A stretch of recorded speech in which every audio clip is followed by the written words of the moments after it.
Buenos días, estamos hoy con Enrique Ferrer, nuestro profesor de Ideas Políticas.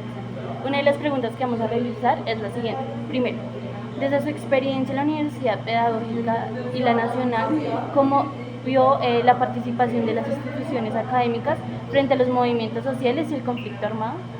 Sí, bueno, quiero recalcar, como se dice en la pregunta muy bien, es que esta opinión es desde la perspectiva de mi experiencia como docente y como estudiante en la Universidad Nacional, en la Facultad de Economía, y la Facultad de Educación, Lenguas en la Universidad Pedagógica, donde fui primero estudiante en ambas y docente en ambas durante muchos años. La historia de las universidades públicas con el conflicto armado y con el conflicto en Colombia es amplia, es muy amplia, pero por supuesto que tenemos que ser concretos. En los años 60 finales, cuando yo apenas estaba estudiando primaria, Camilo Torres tuvo una gran incidencia, que es un movimiento en los finales de los 60, Facultad de Sociología de la Nacional, y en los 70 fue muy ferviente. Yo entré en la Universidad Nacional en 1982 y entré en una época de mucha actividad política, de mucha actividad social de parte de los estudiantes. La verdad es que con la distancia me doy cuenta que sí, que hay un gran aporte, que hay una gran influencia para bien y para mal. Para bien porque fueron espacios críticos donde se crearon discursos, debates, etc. Y para mal porque también se crearon estigmatizaciones. Yo creo que un efecto que tiene la universidad pública es que todo lo ve en blanco y negro. En mis últimos años como docente de historia política ya también, yo le decía a los estudiantes allí que el problema que nosotros tenemos allá es que no podíamos invitar a nadie, porque los estudiantes no dejan invitar a alguien que no fuera de un bando, y eso sí es muy aburrido, porque si algo me caracteriza a mí en la vida es escuchar puntos de vista, y es muy aburrido tener un solo punto de vista. Ok, ¿considera que las universidades han contribuido a la transformación social o por el contrario piensa que la estigmatización hacia esas ha sido injusta? No, sin duda que han contribuido, por supuesto que sí, han contribuido muchísimo, pero como dije ya, lo primero que decía yo incluso fuera de cámara, quiero hacer una aclaración que me parece muy importante, especialmente para el caso de la Universidad Nacional, pero para todas, especialmente en el caso de la Universidad Nacional por su importancia y por el tamaño. Yo nunca hablo de la Universidad Nacional. La Universidad Nacional en sí misma no existe, no existe Bogotá, no existe Colombia. Eso no existe, eso es una ficción idealizada. Colombia no es lo mismo que Tumayo, Guajira, Bogotá, Chicó, Soacha, eso no existe. Existen son particularidades. La Universidad Nacional tiene facultades que son supremamente distintas, tanto por su connotación política como por su nivel técnico. Entonces, si tú vas al parqueadero de la Facultad de Humanas, encuentras 200 bicicletas. Pero si vas al parqueadero de odontología, no encuentras campo porque está lleno de carros. Es la misma universidad. De hecho, irónicamente, no sé si ustedes conocen la universidad, pero irónicamente Humanas queda pegada a odontología. Y puedes verlo en 100 metros, miras a la derecha y solo hay ciclas, y miras a la izquierda y solo hay carros. La misma universidad. Entonces, esa es una ficción que la gente... No, en ciencias sociales es muy diferente. La Facultad de Sociología de la Nacional es diferente de la Facultad de Economía, técnicamente, en los debates. Entonces, ahora, la misma Facultad de Economía, las épocas de los 70 fueron altamente politizadas, ideologizadas. En los 80 hubo una transición y en los 90 la Universidad Nacional en Economía se acercó muchísimo más a esa técnica de la Universidad de los Andes, del curso económico moderno. Entonces, sin duda se aporta, pero también entorpece el aporte. Bueno, profe, cambiando de tema, hablando de la época en que en Colombia y su cultura de protesta y uso de sustancias como la marihuana, queríamos preguntarle a usted cómo vivió esta época y qué impacto cree que tuvo la movilización de las movilizaciones sociales y la persecución de la juventud de la violencia en Colombia. Sí, la pregunta es muy buena y compleja como tal. Yo creo que,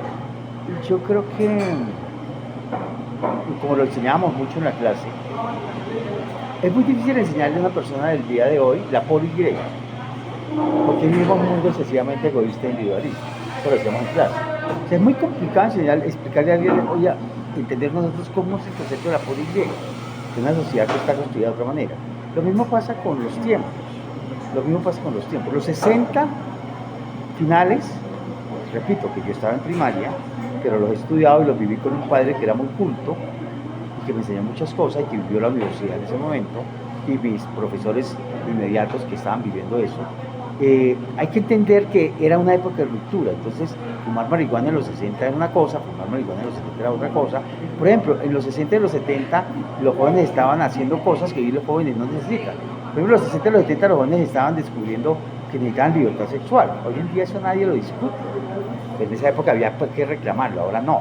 En esa época había que reclamar el derecho al homosexualismo, a decidir su sexualidad. Hoy en día eso no hay que discutirlo, ustedes nacen con eso dado.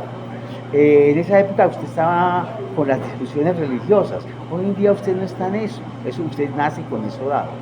En esa época usted estaba discutiendo la revolución social, ustedes no nacen con eso porque ustedes no tienen nada que ver con la revolución social. Entonces no se puede evaluar a esa juventud en esa época de la misma manera. Yo mismo, yo no puedo evaluar la juventud de los 60 a los 70. Mi juventud es de los 80 y los 90. O sea, yo alcanzo, o sea, mi niñez es a los 70. Yo alcanzo a observar. Entonces, yo pienso que uno no es quien para hablar. Una aclaración que siempre se clase. Mi pelo largo no tiene absolutamente nada que ver con los hippies. De hecho, casi nunca me cayeron bien los hippies. Pero entiendo que el movimiento hippie me parece un movimiento importante. Para la época era un movimiento clave. ¿Sí? Pero yo nunca tuve que ver con eso, y una vez que me parezca gran cosa, siempre me acuerdo de una frase de Cortázar que dice: he visto hippies tomando Coca-Cola en lata en Miami. Una ironía de Cortázar. Es hippie, pero claro, el hippie está 14, pero puede tomar Coca-Cola en lata en Miami. Ya me parece que yo a diferencia de Cortázar diría: yo he visto hippies con un garage en la mochila. Entonces, es una hipocresía. ¿Sí? Y el pelo largo mío no tiene absolutamente nada que ver con los hippies. Primero me gustaba, y segundo fue mi acto de revelación, de rebelarme con B larga contra mi padre, porque mi padre era un tipo tan bello que un adolescente necesita pelear con los papás por alguna cosa. Y entonces la única forma que yo encontré para pelear con mi papá fue dejarme crecer el pelo, porque el resto estaba de acuerdo en todo. Pero los jóvenes nos dan por joder por todo. Entonces yo encontré que esa era la manera mía de reafirmarme sobre mi padre, y era dejarme crecer el pelo. Y se me quedó la costumbre y la gana de dejarlo así. Además porque se me ve bonito. Bueno, pasando a otra pregunta es: ¿cómo cree usted que influyó la separación y la fragmentación de los movimientos sociales en el aumento de actores armados y legales diversos, y en el aumento de la violencia política en Colombia? Bueno, la pregunta es chicharrón, ¿no? Esa es la pregunta de toda la historia de Colombia. Colombia es un país, no es porque estamos en Colombia, es un país bastante complejo de su geografía y su historia. O sea, Colombia es de los países que más naciones en América Latina tiene dentro de ella. Naciones entendido de diferente país, ¿no? Naciones culturales. Colombia tiene 3 cordilleras que la parten, tiene 2 costas, tiene una diversidad impresionante para bien y para mal. Creo que la historia nuestra de violencia es larga, compleja y no es homogénea. Ahí, y pues claro que una entrevista de esta hay muy poco para decirlo. Pero la violencia con que arrancamos, digamos, podemos arrancar en la independencia, podemos pasar por el siglo XIX, todas las guerras civiles que nos daban una constitución cada 15 años, luego la de 86, luego la guerra de los 1000 días, bla, bla, bla, bla, bla. Yo preferiría concentrarme en 1948, 9 de abril, y de ahí para acá. Luego viene la violencia que llamamos con mayúscula, la violencia con mayúscula de los 50-60, que arranca en principios liberales, guerrillas frente a conservadores militares, y después se transforma en guerrilla de izquierda. Y esa violencia va hasta los 70-80. Y luego esa violencia se transforma porque apareció un ingrediente que transformó todo, que transformó el hecho social, y es el hecho del narcotráfico. El hecho del narcotráfico se parece como de economía a una moneda, como una moneda que es útil a todos. Entonces, antes usted podía tener movimientos armados, izquierdas, sindicatos, lo que sea, pero al aparecer el narcotráfico, fíjense que el tema de la coca y el tema del dinero se vuelve común. Usted puede ser paramilitar, puede ser guerrillero, puede ser simplemente independiente, pero el tema aquí es otro. El tema aquí es que hay un negocio altísimo que le da gasolina al conflicto, y lamentablemente caemos en una espiral de la violencia que no tiene solución en la medida que no se hagan 2 cosas. Una, legalización de la marihuana y seguramente de la hoja de coca también. Y 2, los cambios estructurales y la distribución de la riqueza en Colombia. Tiene que hacerse sí o sí esas 2 cosas, y si no, esa espiral de la violencia siempre tendrá actores que van a renovar esa violencia.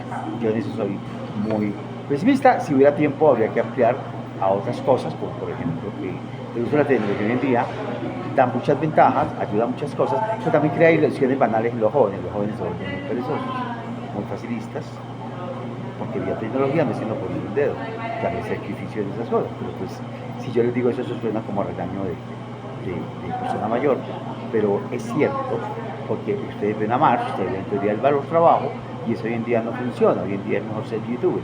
Yo estoy pensando seriamente ahorita en el retiro, meterme en youtuber. Bueno, ¿usted qué piensa de que no haya sido simplemente una consecuencia, sino un objetivo de los actores armados ilegales para debilitar cualquier intermediación política y considerarse como la única autoridad en los territorios? Sí, es hecho complejísimo que en Colombia cobra vigencia muy regional, muy de gamonalismo, ya sea de derecha, de izquierda. Colombia se fragmenta. Fíjate, después del proceso de paz del presidente Santos, se redujo mucho el tema FARC, etcétera, pero lo que yo veo es un resurgimiento de conflictos muy pequeños, muy locales, que atomizan el problema revuelto con el narcotráfico, que hacen la cosa muy complicada. Y si a eso le sumamos que hoy en día cualquier grupo armado, cualquier mafioso, etcétera, tiene tecnología, un dron, puede molestar, por ejemplo, en Jamundí, ¿no? Cogen un dron y vía tecnología bombardean la casa del alcalde, la casa de la inspección de policía. La guerra cambió también. La guerra ya no es la celda, la guerra es con tecnología, y ahí pues había la mirada social de cómo enfrentar eso, pero también la mirada militar. O sea, el Estado también se tiene que modernizar en términos de logística, y parece que en eso nos hemos quedado dormidos. Es un debate muy complicado, porque siempre habrá alguien que piensa que los buenos son estos, los malos son estos. Yo en general no estoy pensando nunca en términos de buenos y malos, sino de los actores y los intereses que tienen, ¿sí? Por un lado, las estructuras económicas, y por otro lado, toda la lógica ideológica de las generaciones. Insisto que el tema del facilismo y del tema de ver la cosa fácil hoy en día termina de complementar lo que ya en sí mismo es complicado. Ok, gracias por la entrevista. Bueno.